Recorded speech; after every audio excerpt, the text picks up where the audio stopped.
El concepto de Big Data, que a priori puede sonar lejano, forma cada vez más parte de nuestra vida diaria. Se está utilizando en las empresas para optimizar las ventas, basándose en predicciones generadas a partir de datos de redes sociales de los consumidores y de tendencias de búsqueda en la web. Se está empleando en cadenas de suministro y optimización de rutas de reparto. Se está utilizando en la contratación de recursos humanos e incluso para la definición de políticas públicas, por ejemplo, en el área de la salud. Con este campo tan amplio no es de extrañar que en los últimos tiempos el estudio de esta área resulte muy tentador y que se hayan ampliado también las opciones para incursionar en esta temática. La Universidad Ort está presentando hoy 2 posgrados en la materia. Uno es un máster en Big Data y el otro un diploma de especialización en inteligencia artificial. La presentación se realizará hoy en el centro de la universidad, en la calle Cuareim, esquina Mercedes, a la hora 18. ¿Qué abarca esta nueva oferta educativa? ¿Por qué es importante que se abra? ¿Qué posibilidades ofrece para sus estudiantes y para el país? Bueno, para profundizar en esto es que estamos recibiendo ahora aquí en estudios al doctor en informática Sergio Jovine, que es catedrático en la Facultad de Ingeniería de la ORT y coordinador académico del máster en Big Data. Sergio, ¿qué tal? Buenos días, bienvenido. Hola, buen día, ¿cómo te va? Muchas gracias por la invitación. Bueno, gracias a ti por aceptarla. Una pregunta muy básica primero, pero para que los oyentes entiendan de qué estamos hablando. ¿Cómo definirías Big Data hoy en día? Bueno, digamos, más allá de lo que todos seguramente escuchamos, hemos leído, que corresponde a, grandes volúmenes de datos generados también a gran velocidad, no solamente una cuestión de muchos datos, sino también la velocidad, el tiempo de vida, la calidad, etcétera, que nos toca a todos en todo momento. Cualquier actividad prácticamente que hagamos hoy en día está de alguna manera o generando datos o siendo controlada, monitoreada, etcétera. Es también, creo, desde nuestro punto de vista, una oportunidad importante y un desafío, ¿no?, de transformar datos crudos. General, cuando hablamos, en este caso, de datos, hablamos de, bits, datos digitales que están ahí, y lo importante es transformarlos en valor, de alguna manera. Todos los ejemplos que vos mencionaste son en realidad transformaciones de cosas que, de datos que están en las redes, en la web, etcétera, en algo accionable, en que responde a un modelo de negocios, a una actividad particular, en medicina, en varios ámbitos, en prácticamente todos. Ahí está la clave, ¿no? No es solo el volumen de la información, sino en que tengan un fin útil, el procesamiento de esa información para algo útil, como decías. Yo mencioné algunos ejemplos prácticos, pero ¿podés darnos algunas de las otras aplicaciones prácticas de la Big Data hoy en día? Sí, es prácticamente, obviamente, imposible hacer un análisis o una completo, exhaustivo, porque todos los días abrís el celular y tenés noticias de algo nuevo, una nueva aplicación o algo que se basa. Pero, a ver, por ejemplo, en cosas muy específicas, incluso dentro de las que mencionaste, y en algunas que tienen que ver, por ejemplo, con reemplazar algún tipo de actividad que hoy en día se hace manualmente y es tediosa, es dentro de las que mencionaste, por ejemplo, todo lo que es clasificación de documentos, por ejemplo, en un sitio web o de venta online. Una de las cosas que se hacen de manera todavía bastante manual es clasificar una foto, ¿no? Corresponde a qué, a una comida, qué tipo de comida, algún tipo de cosas, es una vestimenta, qué tipo de vestimenta, dónde lo pongo, en qué parte del catálogo, etcétera. Eso se puede automatizar de alguna manera, por ejemplo, clasificando las fotos o cualquier tipo de documento, si es un texto, etcétera, de manera automática. No necesariamente definitiva, pero, por ejemplo, lo más común es decir, dar 2, 3, 5 clases posibles, lo cual reduce enormemente el tiempo, porque darle una clase a un documento puede ser 50, 60 clases. Claro. ¿Está bien? Claro. Tipos de comidas distintas, imagínate, ¿no? Por ejemplo. Esa es una.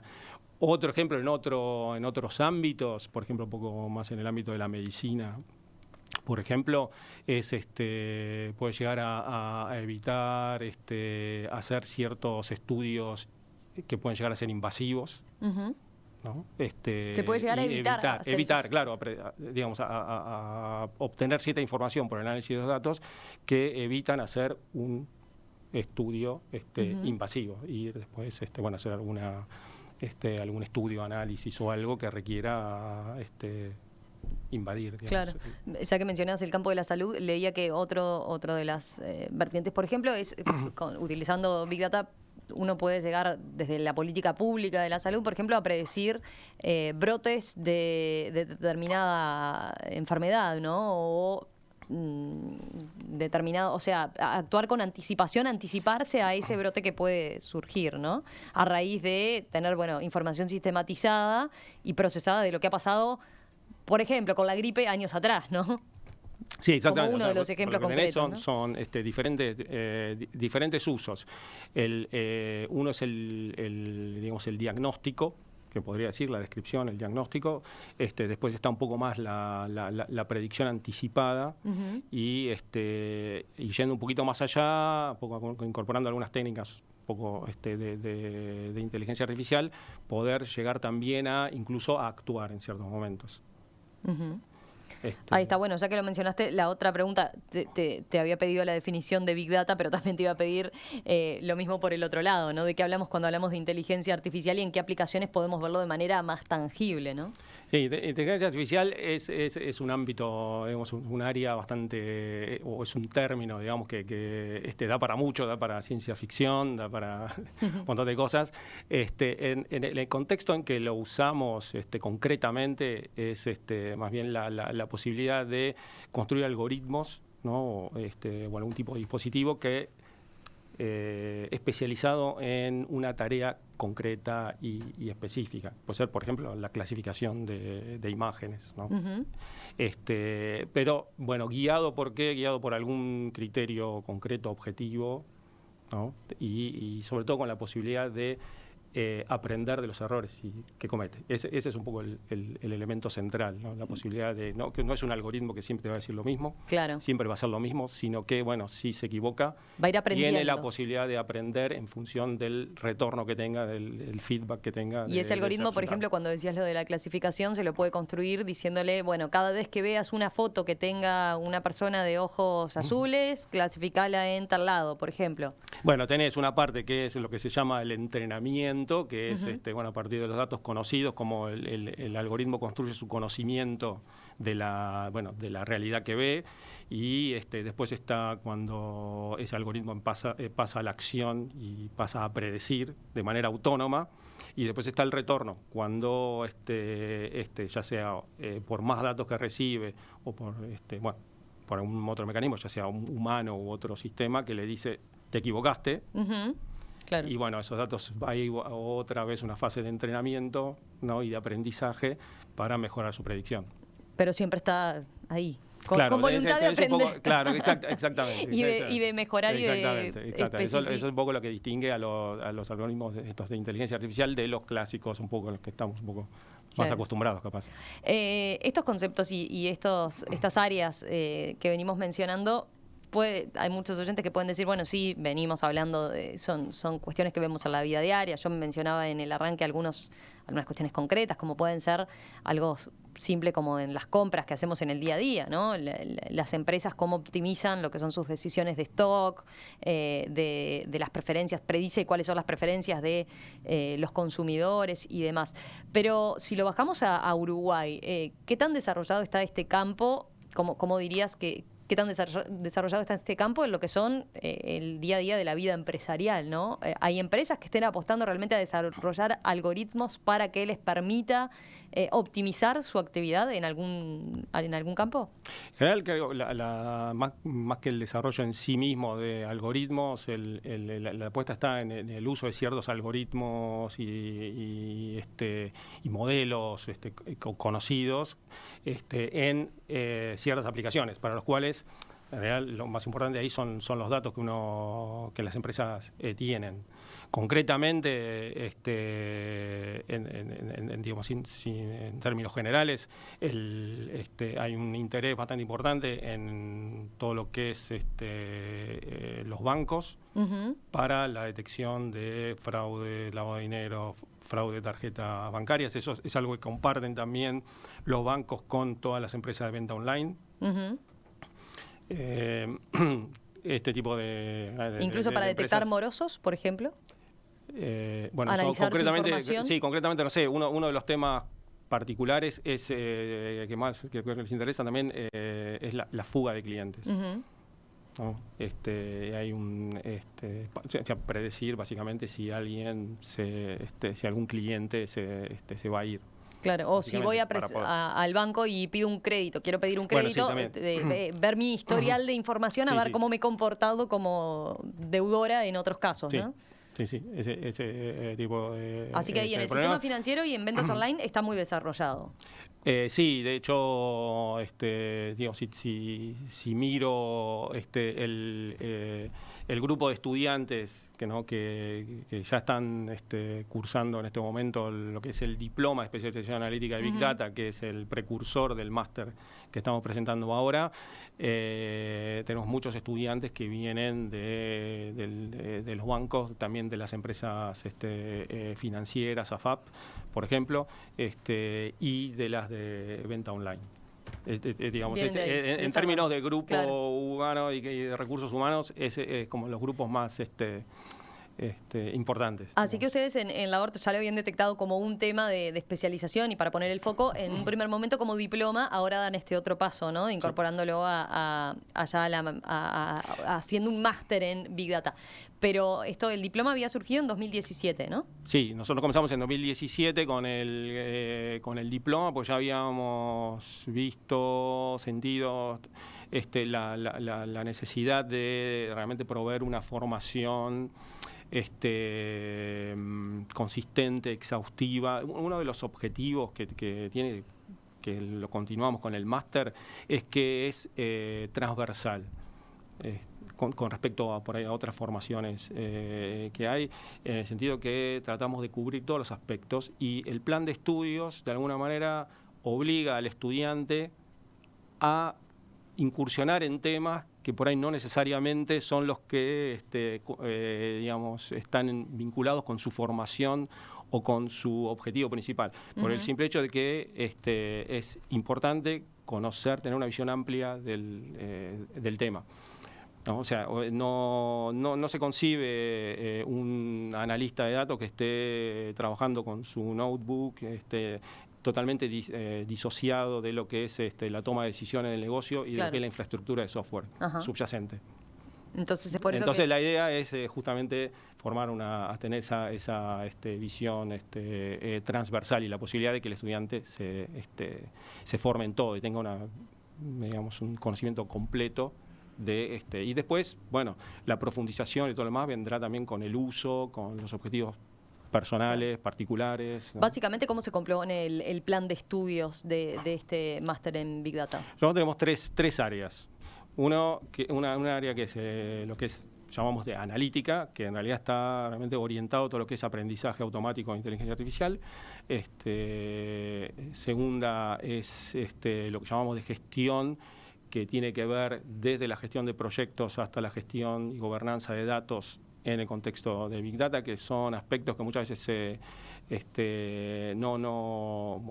dejan de lado porque son realmente importantes en las empresas, sobre todo o en cualquier contexto, no solamente en una empresa, digamos, ámbito de la salud, ministerios, etcétera, cuando querés llevar adelante un proyecto de Big Data. Ahí ves que hay un montón de paredes dentro de las instituciones, de las organizaciones que hay que tirar, ¿no? Y bueno, todo lo que es la gestión que tiene que ver con la calidad, con la privacidad, con la seguridad, con el volumen, con todos estos conceptos o todas esas características que habíamos mencionado antes. Y el tercer aspecto es la infraestructura de software subyacente, lo que tiene que ver con las bases de datos, con el software de procesamiento, etcétera, que tiene sus características particulares porque Sobre todo una es el tiempo real. Muchas de estas cosas que mencionábamos ocurren en tiempo real. Los datos en las redes sociales se generan en tiempo real, claro, y hay que capturarlos. Después se vuelven a almacenarlos, pero también hay que capturarlos y hay que responder. ¿Está bien? Pero así que como tal, quien decide hacer el máster, o sea, tiene especialización, o sea, pone el foco en esos 3 aspectos, en esas 3 áreas que ustedes definieron. Claro, o sea, ahora en lo que era el diploma, digamos, el objetivo era un poco mínimo, de que tuvieran conocimientos en todas las áreas. Ahora el máster, el plan de estudio contiene, o sea, el que tiene que hacer el estudiante es cumplir con todos, hacer un recorrido en todas las áreas. Y por lo tanto profundizar mucho más su conocimiento. ¿Qué abarca esta nueva oferta educativa? ¿Por qué es importante que se abra? ¿Qué posibilidades ofrece para sus estudiantes y para el país también? Bueno, de eso es que estamos conversando con Sergio Jovine, que es el coordinador académico de este máster en Big Data. Sergio, hablábamos recién de los distintos usos hoy en día de la Big Data, de dónde se está usando más acá en nuestro país, concretamente, en qué actividades. Había un oyente que nos preguntaba, Big Data, ¿se podría usar también en política? Aciertos, desaciertos de un periodo de gobierno, ¿no? Planteaba. Por ejemplo, ¿se está usando, tienen alumnos, o, por lo menos en el diploma, de lo que ya es la experiencia de ustedes, que se esté usando en ese campo? En términos de alumnos, no tengo, o sea, no hay en el diploma actualmente alumnos que estén trabajando en el ámbito periodístico, en el estudio de opinión. Sí he tenido alumnos del ámbito de la televisión, interesados pero sobre todo creo que en el tema del impacto de las programaciones y eso. Uh-huh. Sí, o sea, me comentaron que hay algunas consultoras de opinión que están bastante, digamos, centradas en hacer análisis de las redes sociales, etcétera. Análisis político a partir de lo que ven en redes sociales, ¿no? Sí, estimaciones, no predicciones, uh-huh, etcétera. Me extrañaría que no lo estén usando claro,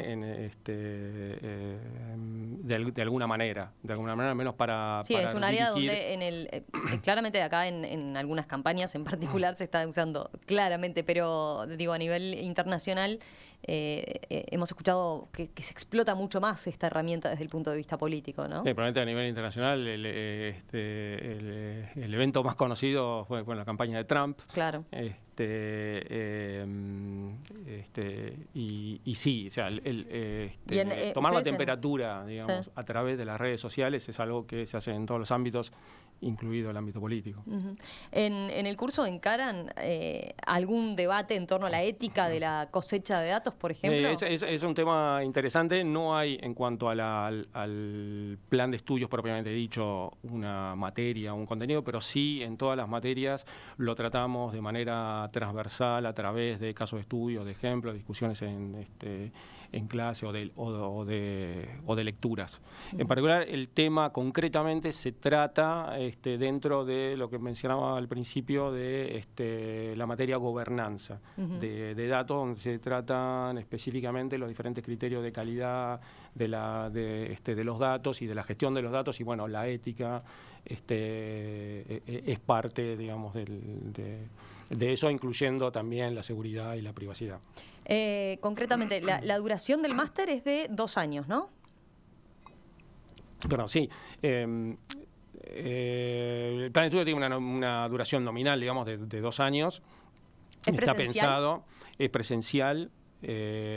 Obviamente hoy toda la información, tenemos un sistema que en el caso de ORT se llama aulas, pero equivalente a otros sistemas, los cuales las diapositivas, todo el contenido, digamos, está digitalizado y disponible.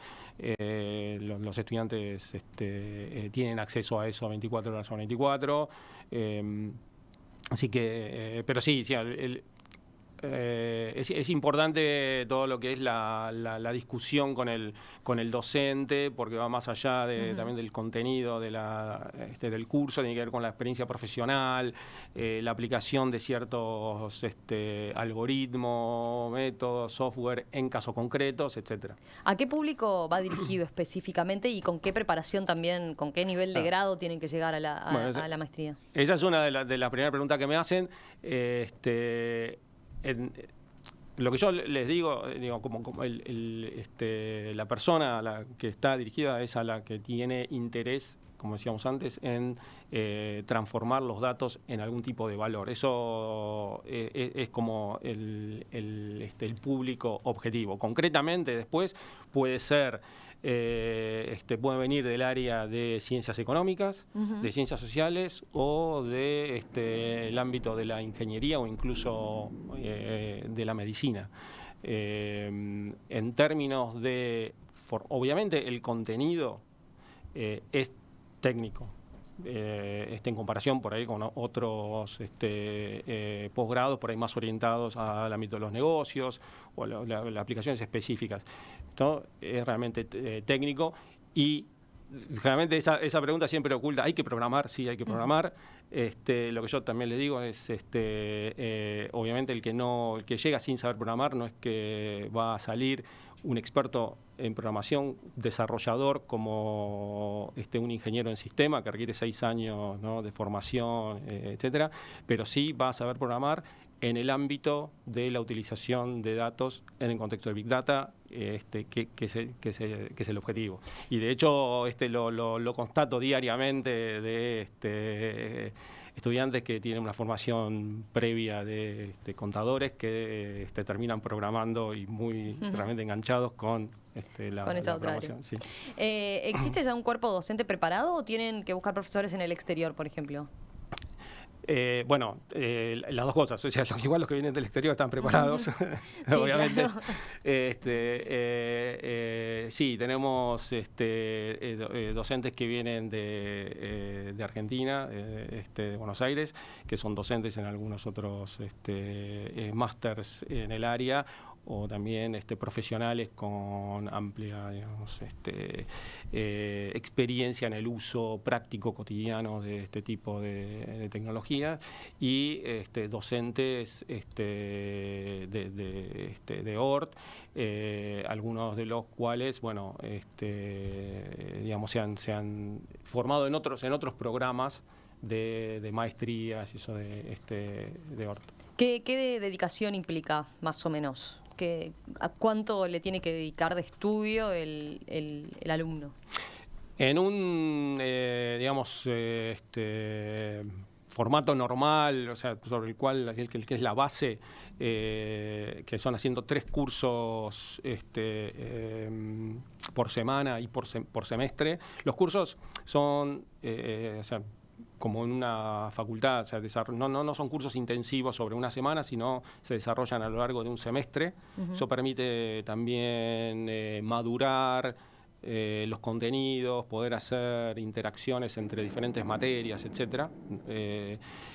Con lo cual, bueno, ya desde el punto de vista de carga, vos tenés 9 horas semanales y haces la formación nominal de 1 año para el diploma y 2 años para el máster, y seguramente tenés que olvidarte de algunos fines de semana, sobre todo al final por ejemplo, este es el momento de mayor pico en el semestre, porque están entregando todo lo que son los trabajos prácticos, los obligatorios, vienen parciales, etcétera. Pero sí, se fomenta también mucho el trabajo en equipo, que hagan grupos interdisciplinarios. Eso a veces es lo más difícil de conseguir. No podemos forzar, ¿no?, a la gente a trabajar de una manera junta, pero sí se trata de incentivar, y realmente dan buenos resultados los equipos que tienen, por ejemplo, un ingeniero de sistemas, una licenciado en ciencias económicas, o que venga de administración, etc. ¿Qué diferencia tiene la propuesta de ustedes respecto a otros cursos similares, ¿no? Estoy pensando en los que se pueden hacer en el exterior a partir de estudiarlos online. O, por ejemplo, hace unos meses comentábamos aquí, hicimos una entrevista incluso sobre la propuesta que han elaborado la UTEC, el Plan Ceibal y la ANI, que lanzaron lo que denominaron la primera maestría de Data Science en Uruguay en alianza con el Instituto Tecnológico de Massachusetts, ¿no? ¿Qué ventajas entienden que ustedes pueden ofrecer respecto a eso que ya está hoy y en el mundo, digamos, ¿no? Con respecto al caso concreto de la maestría en Data Science de UTEC, es lo que decía al principio de la transversalidad y las diferentes áreas cubiertas. Nosotros cubrimos todo lo que es los modelos predictivos, pero también todo lo que es la gestión de los proyectos y gobernanza de datos y las tecnologías de software subyacentes, lo cual da un panorama bastante más amplio en cuanto a contenidos. Eso es algo que en realidad sacamos en su momento. La primera universidad que cuando estuvimos estudiando el plan de estudios, digamos, cómo armarlo, a partir de la experiencia, ¿no? De lo que veíamos, de la necesidad, de lo que nos contaban de las empresas y de lo que veíamos afuera, la primera que sacó un máster así fue la Universidad de Berkeley. Ese fue el modelo que nosotros tomamos inicialmente de esa transversalidad, lo cual genera también, después fue algo que las empresas, las universidades fueron adoptando. Genera un problema, pero que es un desafío, pero creo que es un muy lindo desafío y que da frutos, es trabajar con un público de estudiantes muy amplio, como decíamos antes, que puede ser de un médico a licenciado en economía, con ingenieros, porque hay que manejar todas las diferencias de formación, etcétera, que se manejan cotidianamente bien y bueno, creo que es muy saludable y todos aprendemos en eso. Respecto al máster como tal en Big Data ya hablamos bastante. Con respecto al diploma de especialización en inteligencia artificial, dijiste, por lo pronto dura un poquito menos. Los diplomas de especialización son de un año. O sea, en este caso, en realidad, habría dos: el diploma de especialización en inteligencia artificial, que es el nuevo, que se crea ahora, y el ya existente, que es el de analítica de Big Data. Ambos forman parte de lo que es el máster, completamente. El de inteligencia artificial surge por diferentes motivos. Uno es también tal vez el más importante, es responder a una necesidad, sobre todo que viene de la parte de los ingenieros en sistemas, de poder construir efectivamente algoritmos y sistemas esos más inteligentes. Por ahí. Está más especializado, entonces el diploma está más pensado como público objetivo, está más pensado en eso, en ingenieros. Esa parte, efectivamente, de inteligencia artificial requiere una formación, los conocimientos previos de matemática y de programación, sí, un poco más consistentes. Y por eso, digamos, el foco está en eso, porque realmente es bastante más intensivo en cuanto a la parte de programación. Sergio, para terminar, ¿qué puertas puede abrir para el país también que estudiantes comiencen a tomar estos caminos, ¿no? Y estas especializaciones? Yo creo uno importante es la posibilidad de realmente brindar este tipo de servicios. Afuera hay como muchos me dicen, no, el mercado es chico, etcétera, pero hoy, digamos, creo que el mercado es bastante más global. Hay empresas que ya están radicadas acá, que están haciendo análisis de datos para Estados Unidos, esencialmente, están desarrollando software de este tipo de análisis de imágenes para afuera, así que creo que abre muchas expectativas y muchas posibilidades en cuanto a eso. Además de obviamente otras que hay que cubrir acá, como decíamos antes, la parte de todo lo que es la bancarización, el gobierno digital, demandas que ya están, sí. Sergio Jovine, catedrático de la Facultad de Ingeniería de la ORT y coordinador académico de este máster en Big Data, gracias por estos minutos esta mañana aquí en Perspectiva. Bueno, muchas gracias a vos. Bueno, el curso, ¿cuándo arranca? En agosto el próximo, ¿no? En agosto, sí. Perfecto. Hoy hacer la presentación Hoy oficial. hacemos la presentación y ya empiezan las inscripciones y el 19 de agosto empiezan los cursos. Bueno, muchos éxitos. Muchas gracias.